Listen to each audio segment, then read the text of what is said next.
Welcome to the LSU Sports Insider, brought to you by the journalists at The Advocate, NOLA.com, The Times-Picayune. Perryn Keys here with Darcey and Koki Riley, two of our fine young LSU beat writers. We are here to discuss not the Super Bowl, not Taylor Swift, not any of that nonsense. We are going to we're going to be here to discuss LSU baseball coming up right around the corner. It is officially baseball season. And, of course, the LSU women's basketball team taking care of business and getting back on a roll. We are here to do all that. Gentlemen, how are you guys doing? Doing great. I thought the Super Bowl was awesome. Like, that was one of the most fun Super Bowls, I think, in a while. It was a damn entertaining Super Bowl. I don't know about you, Koki. Long Super Bowl, longest Super Bowl we've ever had, and great fourth quarter.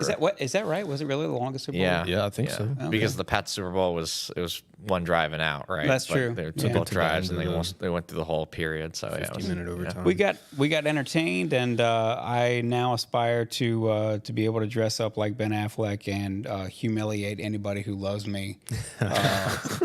In that kind of that was the best commercial. That was the best commercial. Dunkin' Donuts, easily. that's very close to my heart. Ben Affleck, very close to my heart. Tom Brady, the whole thing. Matt Damon was just perfect. We promised we wouldn't talk about any Super Bowl stuff, and here we are, a minute in, talking about Super Bowl stuff. We will get back on track. First things first, though, we are brought to you every Monday and Thursday by Champion Wealth Strategies. Champion Wealth Strategies is a national financial services firm specializing in the capital markets, securities, insurance, 401ks, and college and retirement planning. Our broker-dealer is LPL, financial member FINRA, SIPC. As you know, investments are not FDIC insured, may lose value, and have no bank guarantee.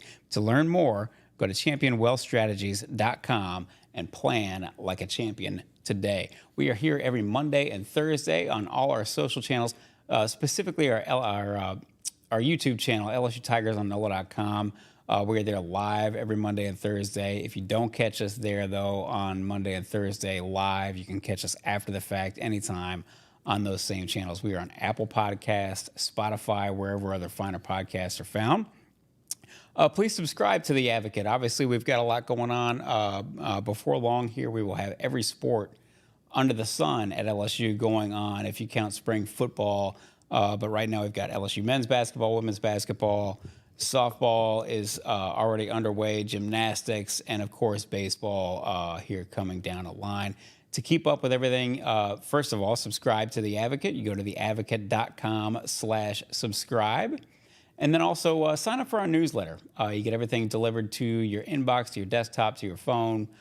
To do that, you go to theadvocate.com/LSU newsletter.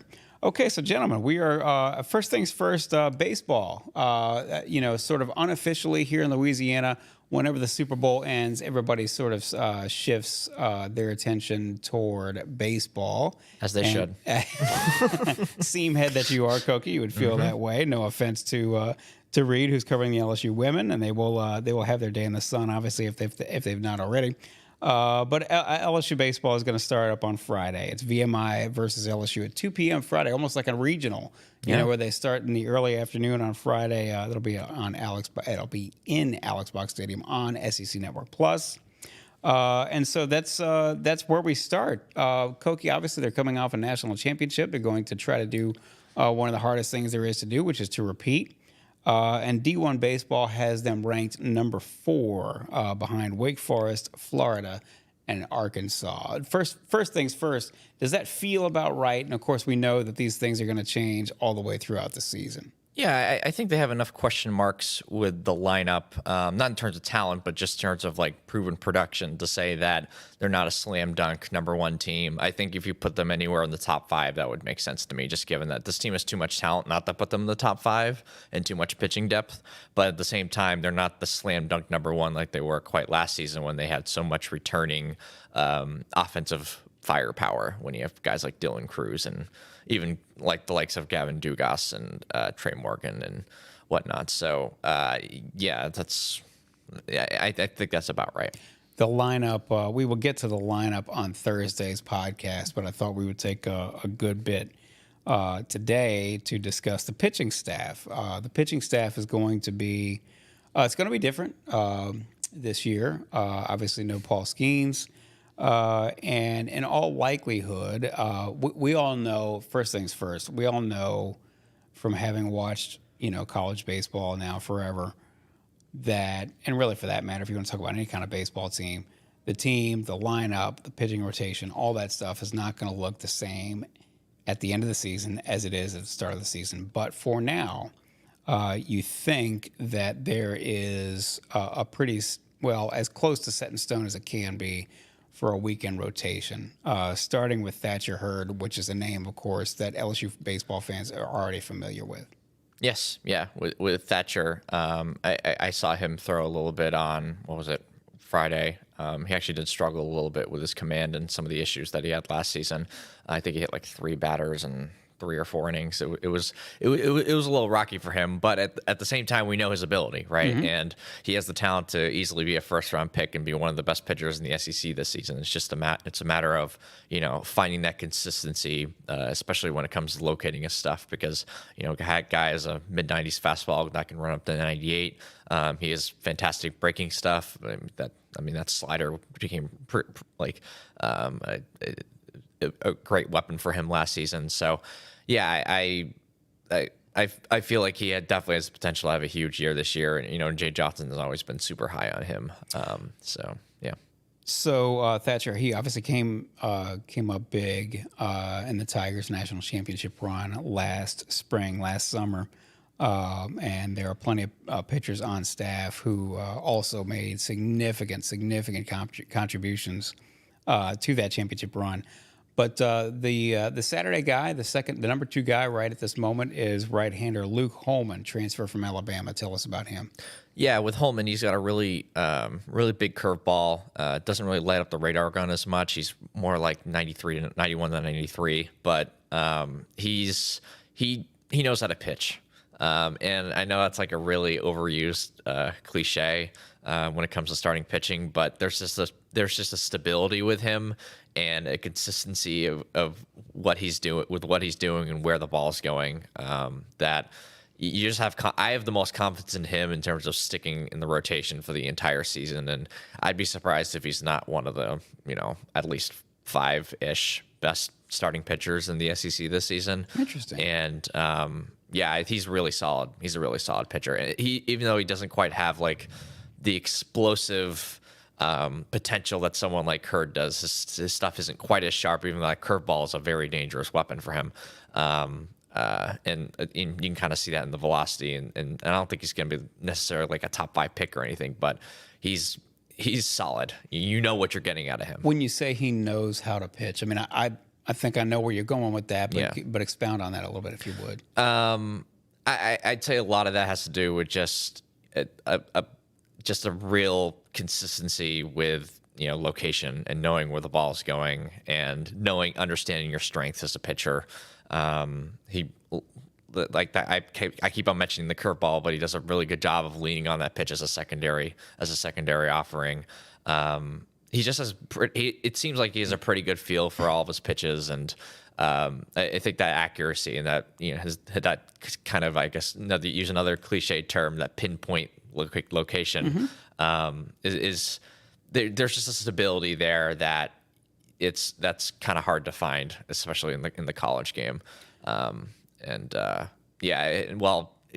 in contrast to Hurd, for example, who has that explosive stuff, right? The mid-90s fastball that can reach up to 98, the fantastic slider, some of the other really good off-speed pitches. But we've also seen him, lose control sometimes, right. and leave too many pitches over the plate that can get hit against teams like Southern at the beginning of last year, for example, right?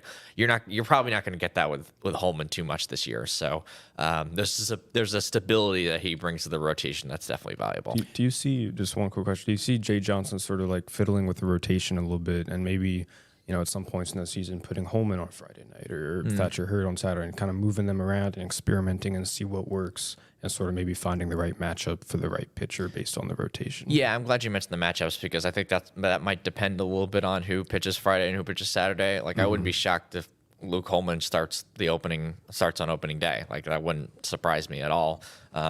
and to be honest, he was because they pitched both pitchers during the scrimmage on Friday, and they threw the quote unquote big guns. Like Herring pitched that day, Ackenhausen pitched that day, Justin Lohr pitched an inning or two that day as well.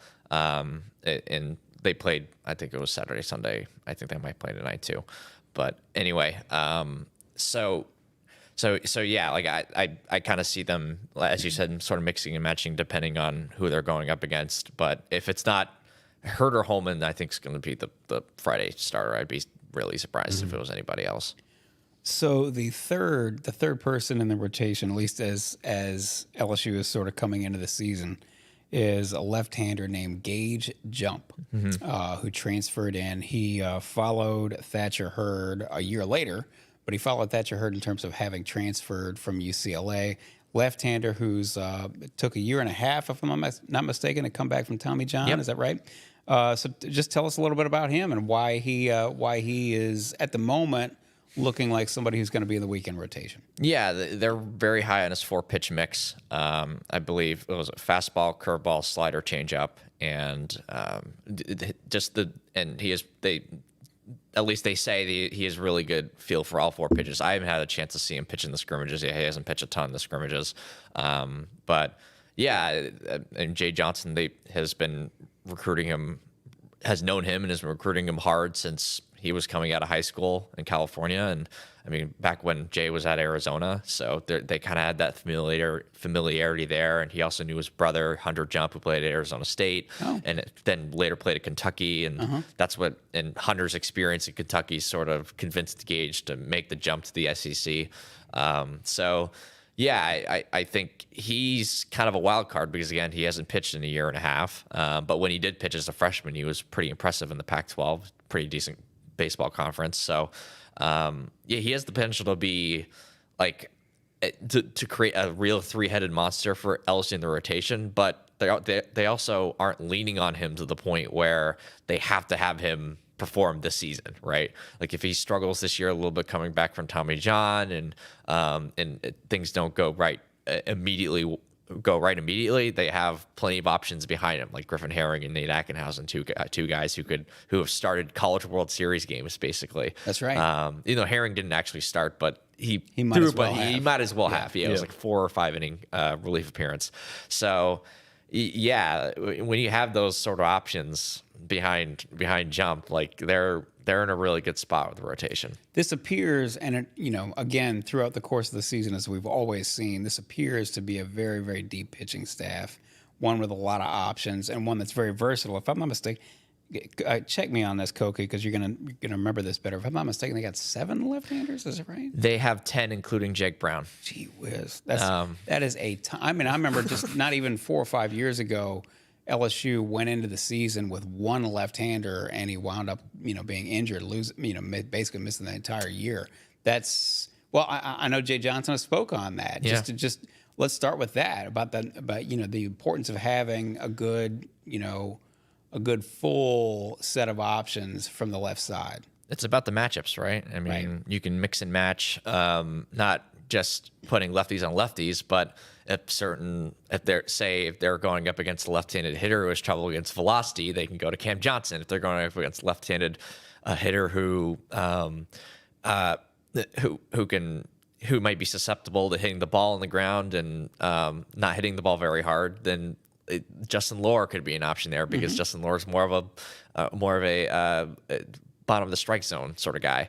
So they have a bunch of just different options when it comes to these left-handed pitchers. So it's not just 10 guys who throw the same way. It's different. It's coming out at different angles. It's coming at different velocities. There's different types of breaking pitches that come along with that. Guys who can go long, guys who can go short, young guys, old guys. They have just a plethora of options. They almost have more left-handed. They probably do have more left-handed pitching depth than they do right-handed pitching depth. Yeah, they do, which is crazy. Yeah. So I haven't really seen this at all. You don't see that from a major league team. No, exactly. That's what I mean. So what they have going with the amount of left-handed pitching they have is pretty special. In Jake Brown isn't really going to be. I don't think he's going to have a huge role as a pitcher this year because he's also probably going to be a starting outfielder for them. But he's the 10th. He'd be like the 10th option for them. That's why part of the reason why a hitter this season. So it's, again, they're just so deep with left-handed pitching. It's ridiculous. So as you know, I asked you to come up with, we'll have incidentally to everybody who's listening or watching out there, we will have basically stories coming up every day at theadvocate.com leading up to the season opener on Friday. But as you know, as part of that, Koki, I asked you to come up with basically sort of your key relievers, your top 4 key relievers. And this is not an exhaustive list, obviously, but we came up with Griffin Herring, left-hander, Nate Ackenhausen, left-hander, Cam Johnson, left-hander, and right-hander Gavin Guidry, who LSU fans are obviously familiar with already. Just discuss a little bit. I know Jay Johnson said he, quote, trusts Griffin Herring with his life. Yes. And Ackenhausen, huh? And as he should, he did trust Ackenhausen with his baseball life last year. And again, this goes back to you never know how a season's going to play out. Ackenhausen obviously, and check me if I'm wrong on this. He started a game. His first start ever was in College Omaha. World Series. Yes. Yeah, so that's this is how college baseball works in a lot of ways, and this is how baseball team works in a lot of ways. But just if you would, let's start with Griffin Herring and what his role is at the moment and what it could be and what he brings to LSU. He could be a starter. I wouldn't be surprised if he becomes a starter by the second weekend. And he has that ability. We know he had a much bigger role on last year's team than I think a lot of people expected him to. And heading into this year, he probably has a smaller role than he would on most other teams in the SEC, let alone the country. So yeah, he's a talented left-handed arm who he hit around a little bit on Friday.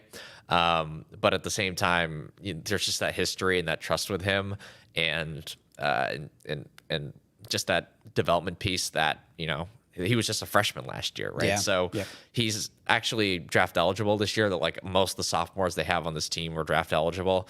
Like Gavin Guidry is another one. He's draft eligible this season. But he's going to be just a critical piece for them, and probably their top, probably their top left-handed option outside of Gage Jump, and he could easily be the number one guy if something happens to Jump. So how about Nate Ackenhausen? He was, again, we discussed this just now, but they had to have a start. This almost always happens, seems like it does, especially for a team that falls into the losers bracket. You have to have some guy who's never been in a situation like this before, and all of a sudden he gets put in this situation and he's nails. Yeah. Which is what Nate Ackenhausen did for LSU in Omaha. But just generally speaking, he seems like a jack of all trades, not quite the right way. Okay, you need me to do this, you need me to do that. Spot start, 3 innings, 1 inning. He seems to be able to fill potentially a lot of different roles if LSU needs him to this season. If I'm wrong. No, absolutely. And he's just so comfortable in his own skin. And he's another guy who, quote unquote, knows how to pitch, right? And relies on that high fastball, really good feel for his breaking stuff. And he's not the most talented guy in the world, but he's just a very solid college pitcher, and everyone needs a guy like that. And last year he kind of had the injury issue in the middle of the season, and they don't need him quite as much as last year for the pure reason because they have so much pitching depth, right? But at the same time, he's going to be a critical piece for this team as long as he's healthy, because again, he's a solid guy who what you're getting out of him every time he goes on the mound. Right. Obviously, we'll get to Gavin Guidry here in a moment. Another person who came up as big as somebody could come up in the Tigers' march to the national championship last year. But I think for those who have really been paying attention, your hardcore LSU baseball fans, I think everybody is really excited to see what may come of Cam Johnson, a player who LSU didn't really, frankly, expect to come to campus. But star left-hander, number 1 recruit in the nation. Just tell us about him and tell us what his potential is going to be. Yeah, I mean, like big left-handed pitcher, can throw the ball mid-90s up to 98 miles an hour, which is a really rare, especially from the left side. Especially from a college freshman. And he's working on that slider, and if he can really refine that pitch, and he's the sky's the limit for that kid. So, Yep. and it would be surprising if he's not a weekend starter, either by next year or at the very least the year after, because that's a kid who could have easily been a first-round pick. Is it just a matter of developing that second and third pitch for Cam Johnson? Yeah, just refining your secondary stuff. That's usually at this, once you get to this stage of the game, you're going from jumping from the high school level to the college level. It's Yep. that. It's learning how to control runners. It's some of those like next level things that you just have to control. For example, I'm not saying that he's a control problem. He doesn't really have a control problem, but yeah, like when you're as physically talented as he is, and it's sky's the limit. Sky's the limit. Yeah, sure. We will discuss this opening weekend here, but first we will handle a little bit of business. We will handle a little bit of business here. If you're watching, tuning in, or listening, you already know that the Advocate's always been the #1 destination for all things LSU. So please subscribe if you haven't already, whether that's our print edition or digital edition. Go to theadvocate.com/subscribe. Stay up to date with everything, even if you do or don't subscribe, with our LSU newsletter. Get that delivered straight to your phone, to your inbox, to your desktop.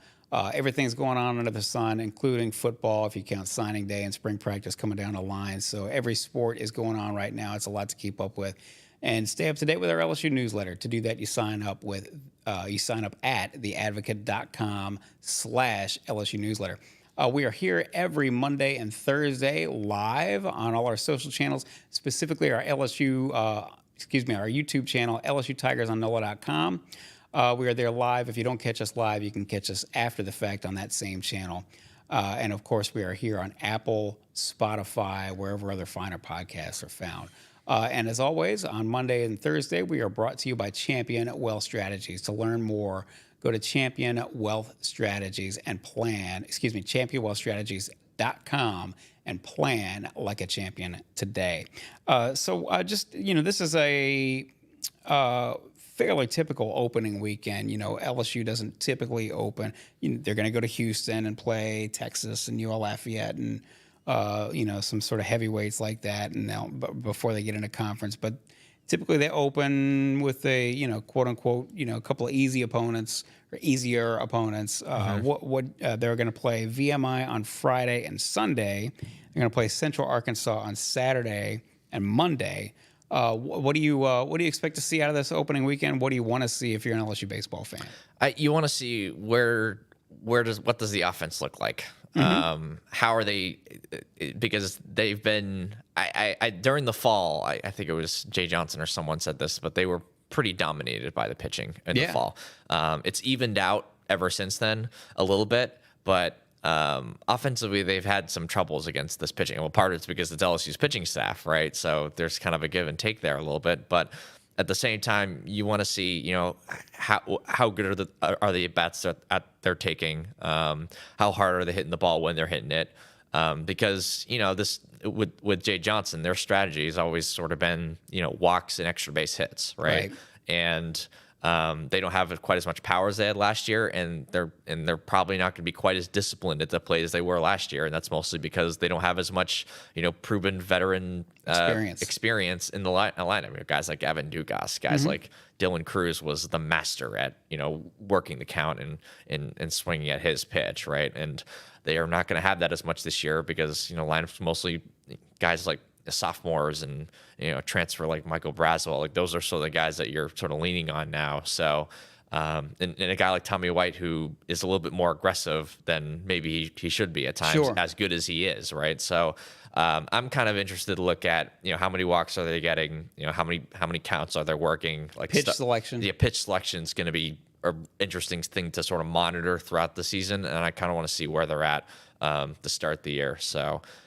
Is it because were there struggles during the preseason because of LSU's pitching staff, or was it because they need a lot more progress when it comes to because they're not their quite offense? as disciplined at the plate as you'd hope for them to be by the end of the season? Yeah. So it's something just to monitor. If it's not good at the start, I don't think it's worth like panicking or anything like that. But I just think it's something to like keep an eye on really throughout the entire year, because if they're not at where they need to be by SEC play or by the end of SEC play, then that could be a big indicator as to what this team's odds are. Right now, it's a good reminder, right, that baseball season is a long season. Exactly. You remember better than anybody that maybe with about a month and a half to go, people were fans were freaking out. Oh, well, these guys aren't going to get it done, and then next thing you know, they pull it all together. They certainly had the most talented team. I'm glad you mentioned plate discipline, because I remember last year during the postseason, Ron Wilson did a great story about Gavin Dugas and how many times he got hit by pitches. Yeah. Right. Yep. And so now Gavin Dugas,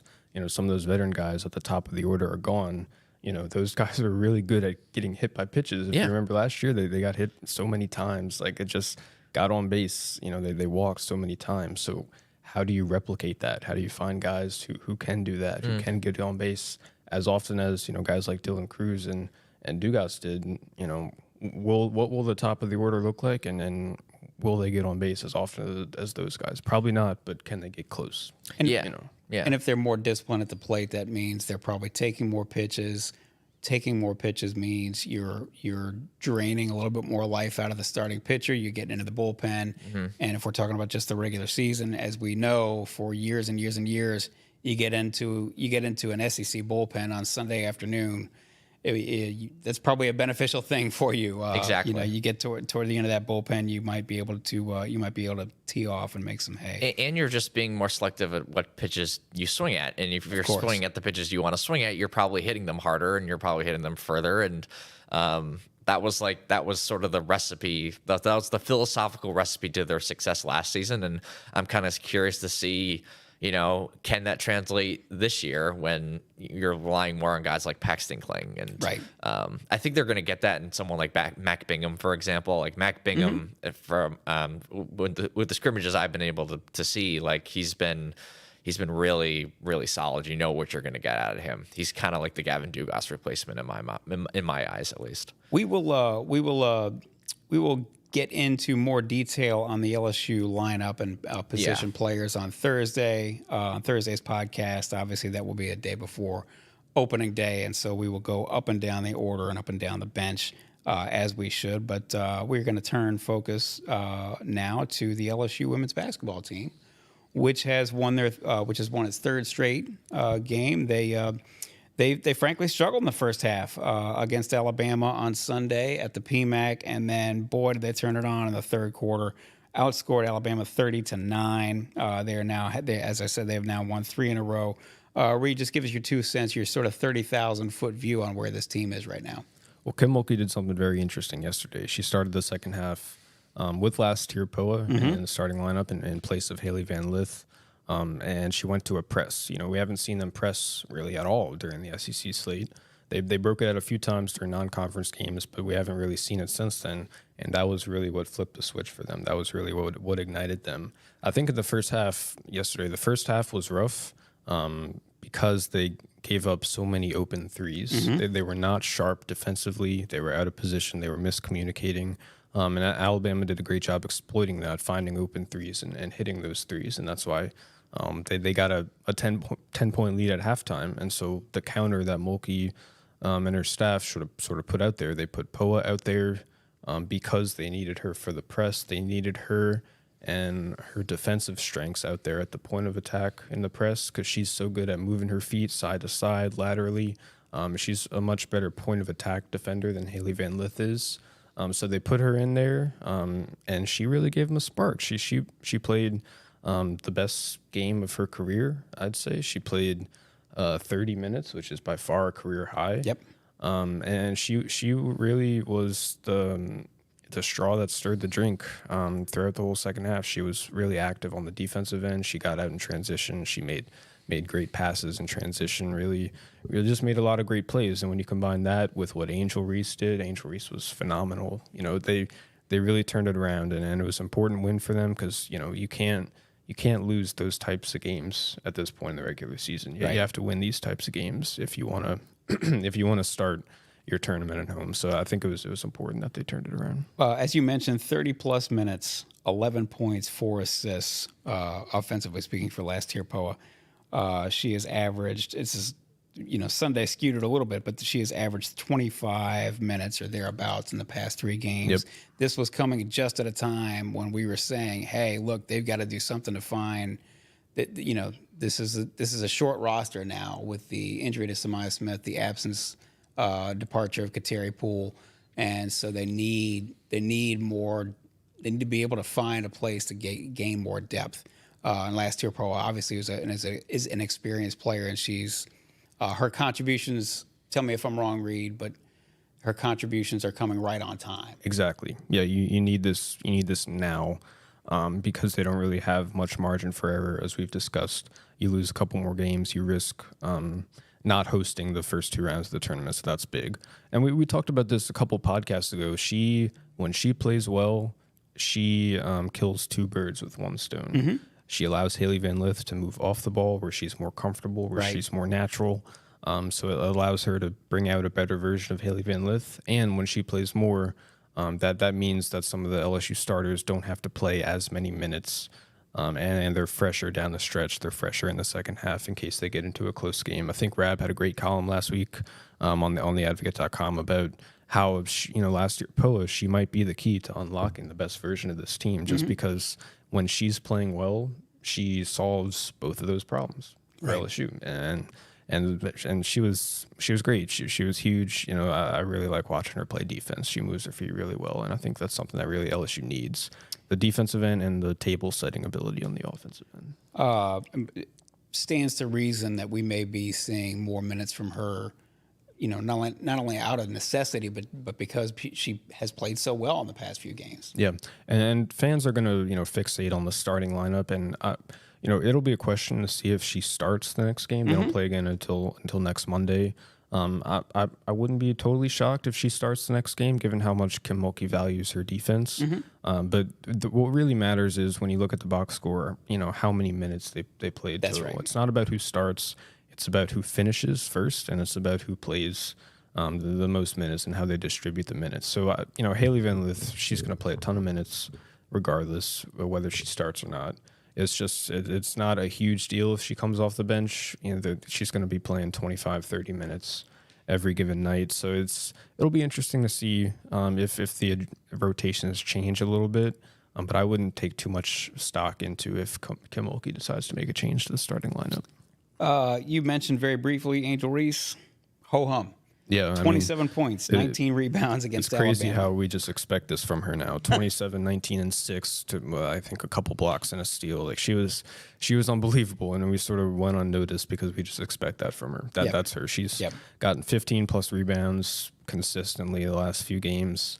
That's her. That's what she does. And how much of a difference does it make when she and Anissa Morrow can really clean up on the offensive glass? Oh, it's huge. Because that's so, you're taking possessions away from the other team first and foremost, and obviously giving yourself more opportunities to score. I've got the numbers right here. LSU out-rebounded Alabama 54-34. They had 21 offensive rebounds, and Alabama had 12 offensive rebounds. So that's 9 extra possessions, get you 9 extra shots. That's huge. Yeah, that's huge. Up next, so we my one quick question for Reed is like, why haven't they pressed more throughout the season when they? I guess to answer my own questions because they have a pretty light bench, but I think the pressing would make sense just because you have an athletic advantage over almost every single team you're going up against, and the more space you open up for your athletes, the better it is for you on both sides of the ball. Yeah, am I right? when you have to ask your players to play so many minutes, the press would wear them down. That's the problem. I think so. That's the problem. I don't think they can do it consistently, but they can trot it out in spurts. I think that might be something you see going forward. And the other thing is, Kim Mulkey has mentioned this: the 3 starting guards.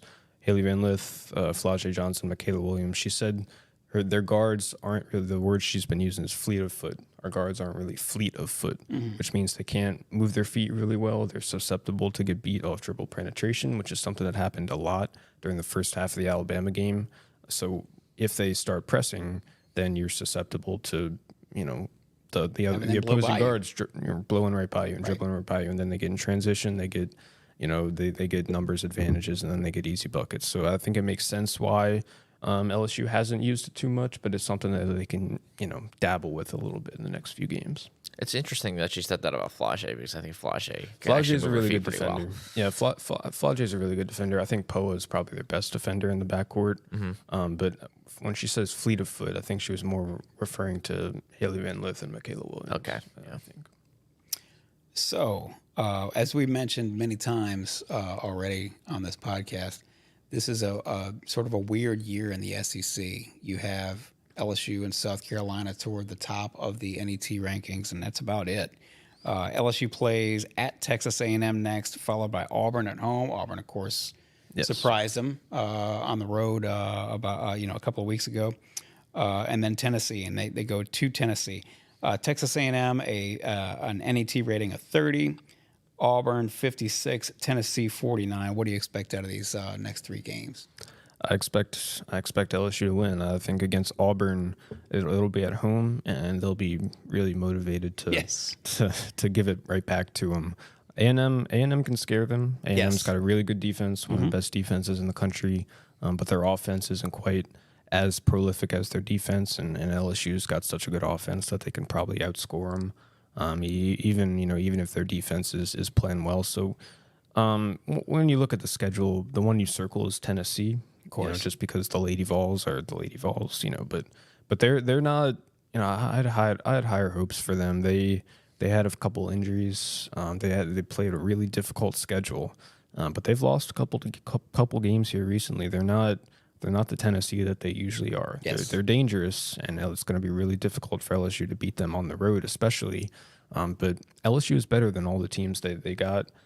So they should get through this if all things go right for them. They should get through this last stretch of 6 games with maybe one loss. They're better than all the teams left on their schedule, but by that same token, they were better than Auburn. Yes, and Mississippi went State. to Auburn and for that matter, yes, Mississippi State and as we've seen and as Kim Mulkey has said over and over and over again, they're going to get everybody's best shot from now all the way through the postseason.